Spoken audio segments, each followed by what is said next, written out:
Hi guys, welcome to this video. So I've been watching the WarhammerTV live stream and they've been talking about Age of Sigmar Skirmish.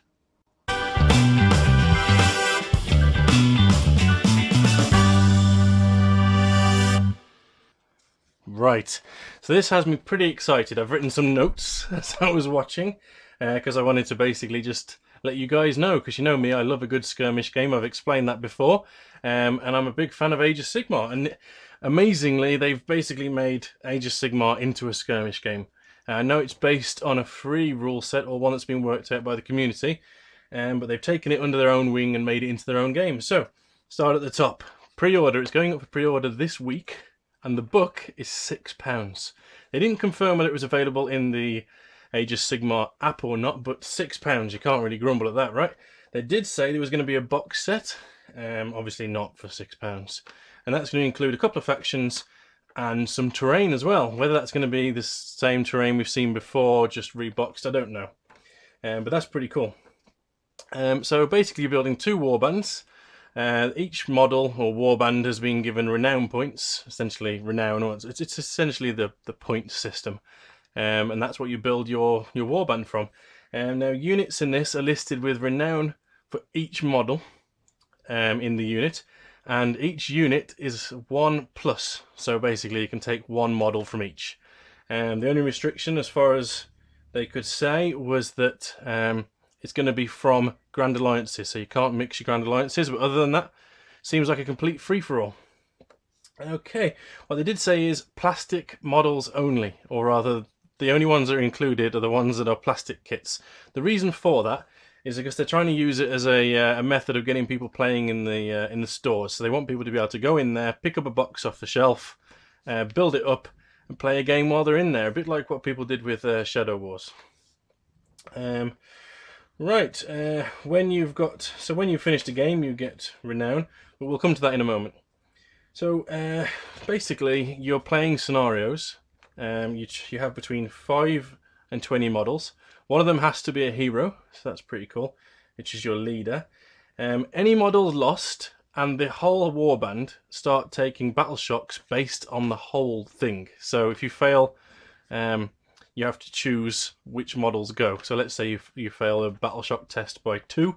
It's up to the person controlling to choose which 2 models they want to lose, basically, which is pretty cool. So that just sort of speeds up the game. Basically, the units are going to be using the same war scrolls that you've already got. Though, of course, you'll be taking smaller numbers of the models. There won't be the restriction on 10+, it's just 1+, like I said. There's not monsters. That is one of the restrictions. They said there's nothing bigger than an Orruk Megaboss. So that's pretty cool. Right. They did play a game, which was awesome while they were talking about it on the Warhammer stream.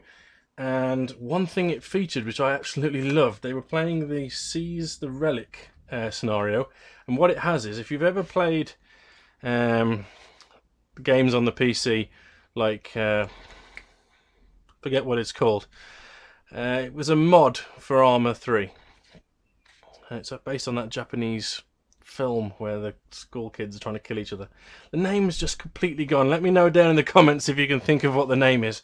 But yes, so those games are based on that, and essentially it's the same idea. So in that film, sections of the island were basically announced as you can't go there, otherwise your head explodes.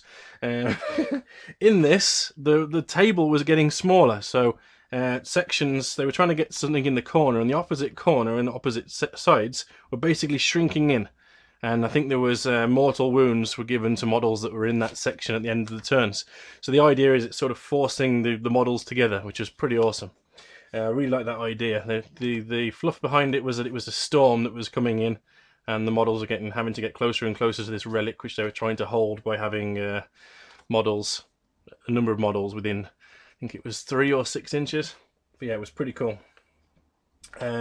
One thing they did say about the end of a game is that you get renown, and with the renown you can buy more models to join your warband.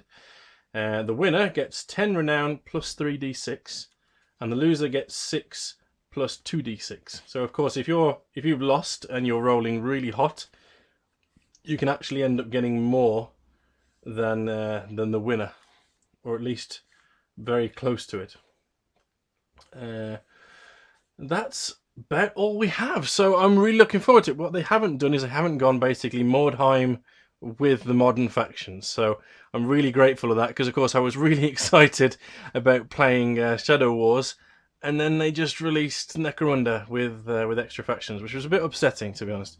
I was all excited and then nothing came of it, and now I've got into Age of Sigmar and they have actually done it properly. They've actually released a skirmish game based on the modern rules. That's fantastic. Maybe we'll see something similar for 40k as well, especially since those rules have gone that way.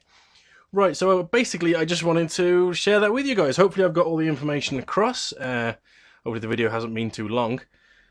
But yes, really excited, super happy. The price is just crazy. You can use the models you've already got. £6 for the book. You can't really argue with that. I just hope it's available on the app so I can download it on probably 2 weeks from now. So the pre-orders go up on Saturday for the book and probably the box as well.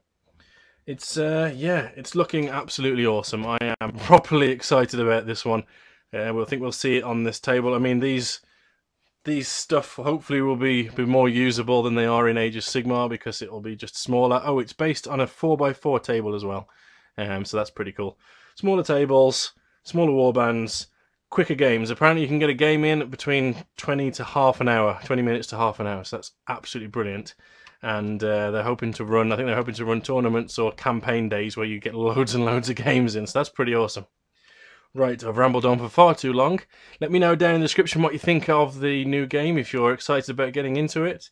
Yeah, if you were hoping for Mordheim, let me know down in the description as well. Right then, thank you very much for watching, and hopefully I'll see you in the next one. Stay well, guys.